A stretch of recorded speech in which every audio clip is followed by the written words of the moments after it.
Woo-wee! Today I'm gonna show you how to get six-pack abs with these crazy 8 bodyweight core exercises you can do anytime, anywhere. I'm BJ Gaddour, the former fitness director for the Men's Health brand.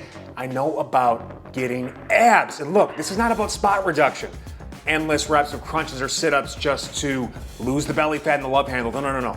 We do full body core training, but you don't need any equipment to get results. Now, these are advanced exercises. Check out my top 10 bodyweight abs exercises for beginners to lay that fitness foundation, master the basics before you try these. But these movements, they will test you to the limit. All 3 planes of motion, focusing first on stabilizing the spine to prevent low back pain, but ultimately developing the obliques, the lower back muscles, and obviously the six-pack that everyone is after. I've done the leg work for you as well. Full body, follow along workouts that are core intensive you can do right here on YouTube to get in great shape, all 20 minutes or less, also progressive. They get harder as you go, so be sure to check them out and help us out. Let's get this video out to more good people like you, these beautiful people like you, so beautiful. I love you so much. Smash that like button, subscribe for more. I think you'll find this to be one of the most comprehensive fitness YouTube channels in the game. Get ready for these 8 movements, take on the challenge. Love you guys, peace.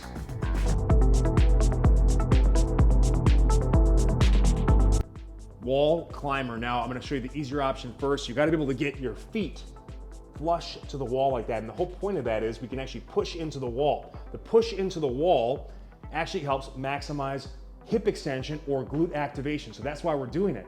It's not just a silly parlor trick. So I get locked in, and what I'm going to do here is pushing against the wall while the opposite foot or knee tucks into the chest. And the key here is if I don't have enough motion to the shoulder, so if I'm kind of dipped like this, it's gonna make it so that I'm gonna kind of bump into the floor here. But when I push my shoulder blades away from each other and protract and get the serratus anterior going like this, now I've got clearance.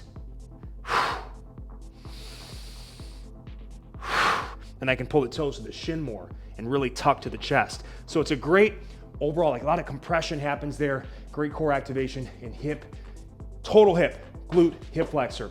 How do you make this harder? Well, you elevate the feet against the wall and you piss off the person you live with, okay? I don't care if it scuffles, I'm trying to get some gains. So I get locked in, and I like to have the hands a little more in front of the face here. I'm pushing into the wall. Now, if I don't push into the wall enough, here's what happens.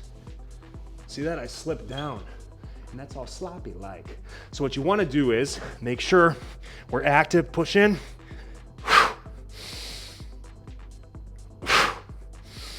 drive those hips into the wall. Glutes, hip flexor here, all right? Shoulders, oh, yes, everything, oh my God. Total base melter.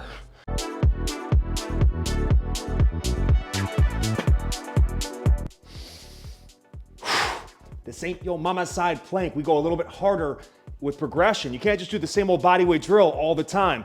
Now, we built up to this, but once we can do a regular hold like this, working the inner thigh and the groin, smoking the obliques. Now we can add some movement here and train the glute and hip flexor of that down leg. It's called the runner because we're actually working your running mechanics. Exhale forward, inhale back. And we can even come here and I can push against that knee to get more ab contraction, manual resistance, and then I can even build up. Add some speed to increase the cardiometabolic, or go slower for more kind of grinding time under tension and muscular work, mix between them, or add the manual resistance. Do both sides, and if you have a weak side, always start on that side.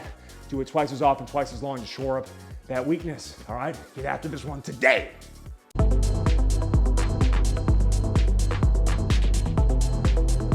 The Bear Walkout is one of my favorite core exercises. It's also really good for squat prep and working your quads. You get out as far as you can to really challenge the core. Inhale back as you come into the bear shape. Now, how can I make this harder? First, what you want to learn how to do is get your feet close together. So there's more quad stress and less stability this way. So you do the same concept and going from here to here, walk it out.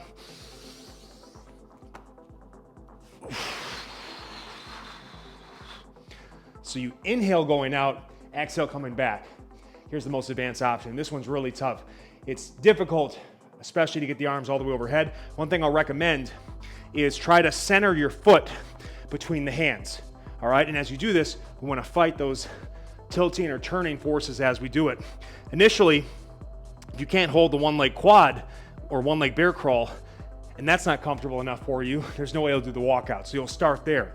From there though, we get locked in. Let me have enough space here in my little prison cell.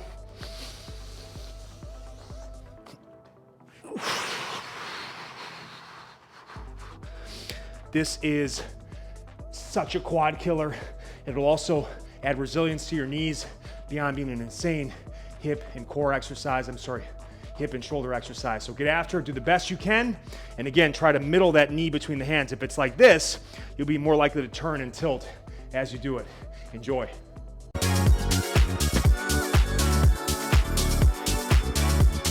God forbid you ever have to end up into a trench, but if you do, you will be ready for it with this exercise. Plank trench crawls. Now I can go forwards, I can go backwards, I can go side to side. The big focus here is keeping the hips and shoulders square.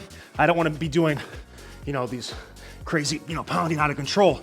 I want to be nice and smooth and level. And I like to do a little breathing like this. It makes between inhale, exhale every step.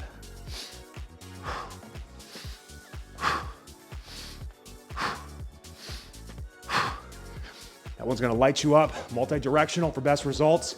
Stabilize, we're talking shoulders, abs, hip stabilization, work the whole front side of the body too. Smoke you out. It's a way to make that regular plank much more fun, much more challenging, much more effective if you're ready for it.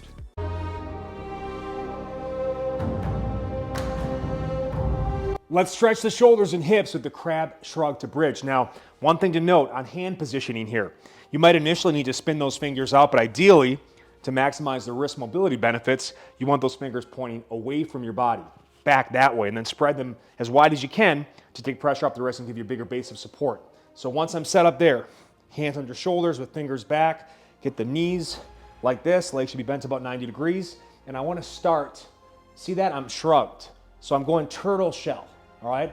What I'm gonna first do is exhale as I pack the shoulders down and back and lift the hips off the ground. So now I've done that scapular depression, I've activated my low traps, and then I'm going to continue that exhale into full hip extension, and now I'm in the bridge position, all right?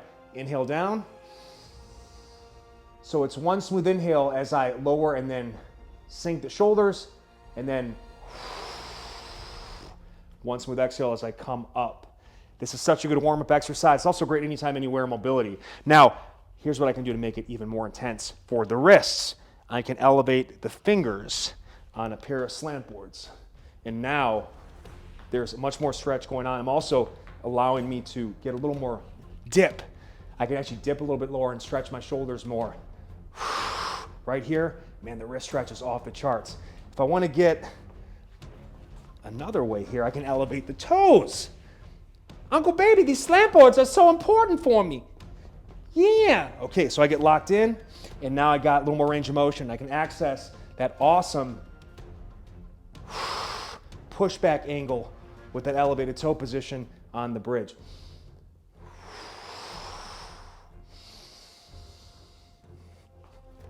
I would start every workout like that if I had the choice.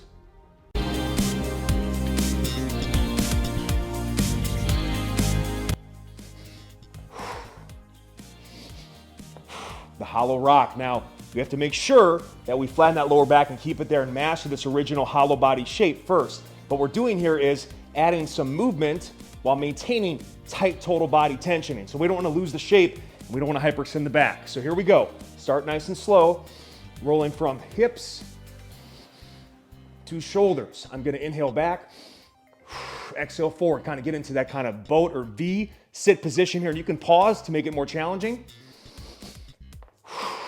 Now you really want to smoke those abs. Come back here.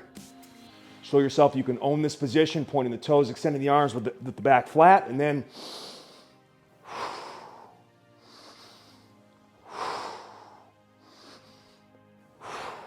as the limbs extend away, your spine wants to extend more, so those abs have to work hard to pull it in tight. This is an intense abs exercise. It's advanced. Master the basics first, but this will smoke you out fast.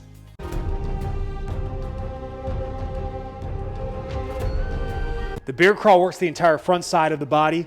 In the crab works the entire backside of the body. Now that was kind of a funky transition. Don't you want to know how to seamlessly flow between those shapes? I'll show you. With the bear to crab roll, here's what we do. Bear crawl position. I'm gonna bring one leg in, opposite hand over to crab. Now you can initially let those fingers go out a bit more, but ideally, if we can keep them pointing back, you get more wrist mobility benefits here. And you can start lower on this.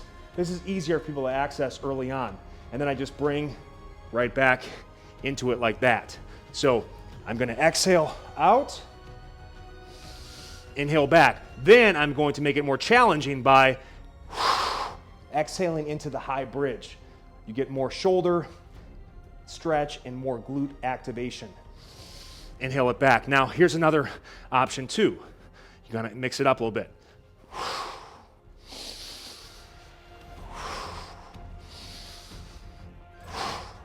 Come back the other way. All right. So you have a lot of options with this one. It's a great way, again, to just add resiliency to your whole upper body. It's a nice animal movement and to make it feel like a beast. But you know what? That's good too.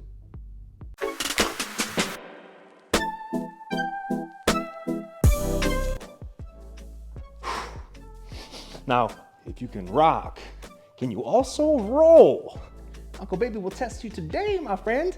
Now, this is gonna challenge you more in a lateral manner, so we get more oblique going. And the big focus, as you can see, I kind of have this arm ready to kind of help stabilize me.